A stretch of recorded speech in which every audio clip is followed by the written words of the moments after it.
Many proud Aboriginals have gathered here today on the steps of Parliament House to oppose the proposed amendments to the Aboriginal Heritage Act by the WA government. These changes could potentially see Aboriginal heritage sites being negated, and this important decision being left at the discretion of the CEO of the Department of Aboriginal Affairs. The proposed amendments are very concerning for the Aboriginal community.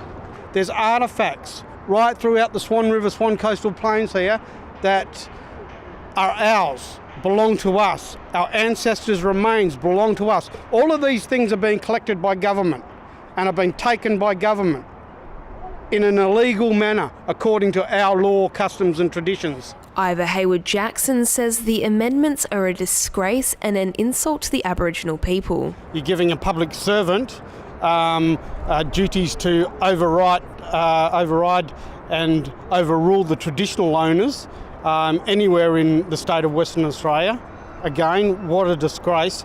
How can we have a public servant without traditional people having a say in regards to sacred sites? We've got to remember, these sacred sites are our churches. They're our places of worship. They're our culture, they're our religion, they're our law. It's akin to genocide as far as I'm concerned. It is taking away our religious connection to our sacred sites, to our sacred land and waterways. And that is another step in the whole picture. This Aboriginal Heritage Act amendments are only part of the story, part of the history of colonisation of Aboriginal people's sacred land and waterways. Two of the concerns, the big concerns with the amendments are the current Aboriginal Heritage Act is inconsistent with the Racial Discrimination Act, and it's inconsistent with the Native Title Act, and the amendments don't do anything to remove that inconsistency. So the government is attempting to introduce amendments that are inconsistent with two very important pieces of federal legislation. So it's a joke. It's a total joke, and it's a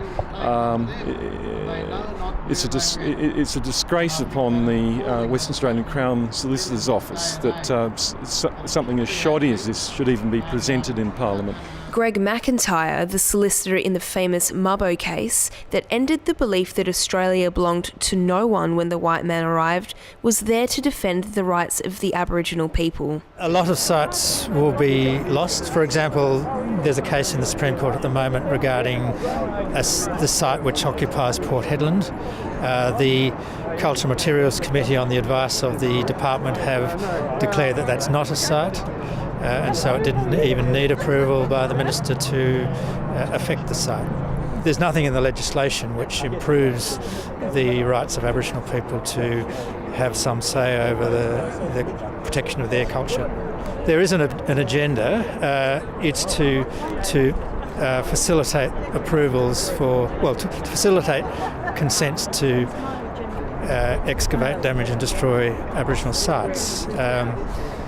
There's a permit system which they've introduced.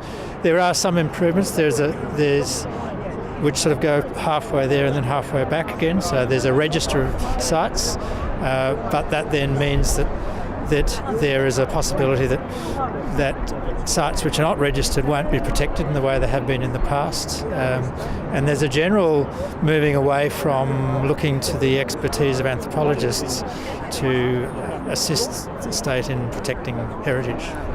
A large number of major resource projects in Western Australia are potentially legally invalid due to the conflicts of interest on the Environmental Protection Agency. So, and in fact, the state government at the moment is trying to rush bridging legislation through to patch over the gaps.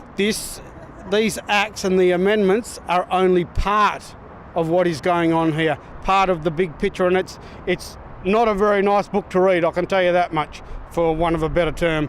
This act should be about protecting the environment and protecting Aboriginal sites, and it's not doing it. The amendment is seen as a slap in the face to many angered Aboriginals who have been affected by the stolen generation and the stripping of their homeland.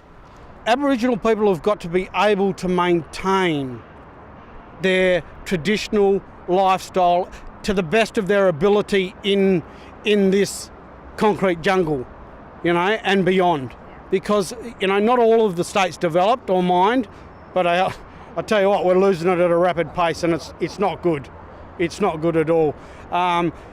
These things all go together with deaths in custody, the health of Aboriginal people, the imprisonment rate of Aboriginal people, the stolen generation that we had. Well, you know what? There's a stolen generation happening as we speak. We're at the end of our tether. No person in the whole wide world has any right to play God. We're not being given self-determination and self-control in our everyday life, let alone this sacred connection to our sacred sites and our sacred land and waterways. How dare a European system say that we have no rights to our birthright? How on earth could he do this? And the rest of this country sits by and let him. It's wrong. And he's got to be stopped. We have no choice. This is wrong. It's inhumane. And the audacity of this government to do this to us. The state government has recruited bureaucrats from the Department of State Development to work in DAA to bring about these amendments. So recruits from the Department of State Development occupying key positions in the Department of Aboriginal Affairs at the moment, with a view to getting through this final solution. And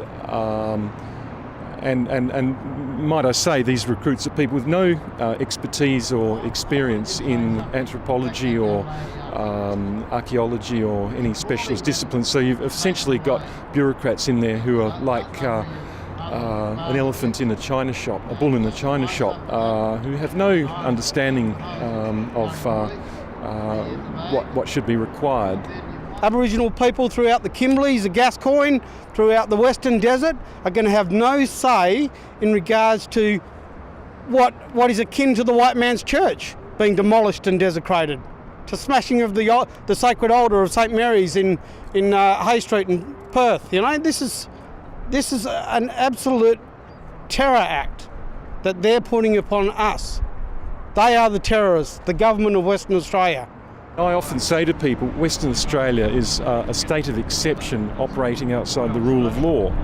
And certainly the Aboriginal Heritage Act at the moment is operating outside the rule of law because it's inconsistent with the Native Title Act and the Racial Discrimination Act. And nobody seems to care less. The Aboriginal community and members of the general public will continue the fight to prevent these amendments from passing through Parliament. I'm Chelsea Fruhwirth, reporting for Undercurrent.